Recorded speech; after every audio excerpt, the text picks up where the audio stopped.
Bonjour, alors le livre que je vous présente aujourd'hui, c'est le dernier livre de Leila Slimani qui s'appelle Le pays des autres.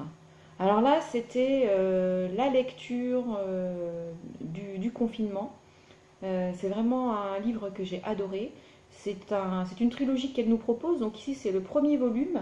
Il y aura donc un deuxième et un troisième en 2022 et 2024. Il va falloir être très patient pour avoir la suite de l'histoire de Mathilde. Donc nous suivons donc l'histoire de Mathilde en 1944. Elle est à Mulhouse. La fin de la guerre est proche. C'est une Française grande, blonde, gaie, avec un tempérament de feu. Et elle rencontre un jour Amine, qui est un Marocain engagé volontaire dans l'armée française. Et ils vont tout de suite tomber amoureux.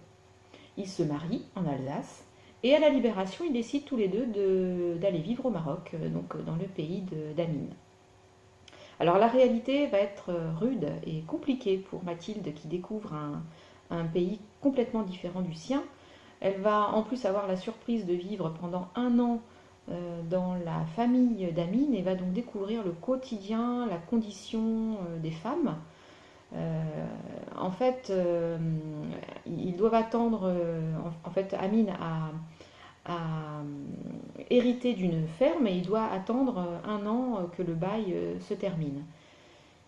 Au bout d'un an, ils arrivent donc dans cette ferme et Amine n'a qu'une idée en tête, c'est de faire fructifier son entreprise. En plus, il n'y connaît pas forcément grand-chose en agriculture, donc il va falloir qu'il s'y mette. C'est quand même un homme qui est courageux, mais qui est aussi, et Mathilde va le découvrir à ses dépens, assez imprévisible et peut-être même violent. C'est donc l'histoire de Mathilde ici, de sa lutte pour mener la vie qu'elle avait voulu.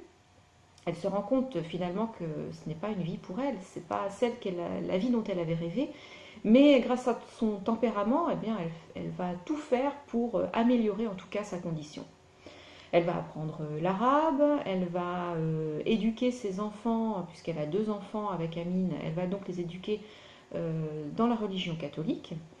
Elle va pas toujours obéir à son mari, elle ne va pas toujours se plier à ce qu'il lui demande. C'est donc une histoire passionnante ici, une histoire de femme que nous livre ici Leila Slimani.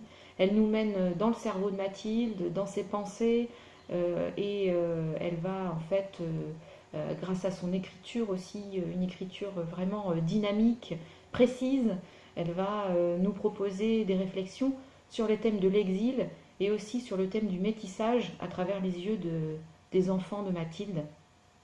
Voilà, c'est donc une très belle saga que nous propose Leila Slimani et que nous vous proposons à la médiathèque dès que vous aurez envie.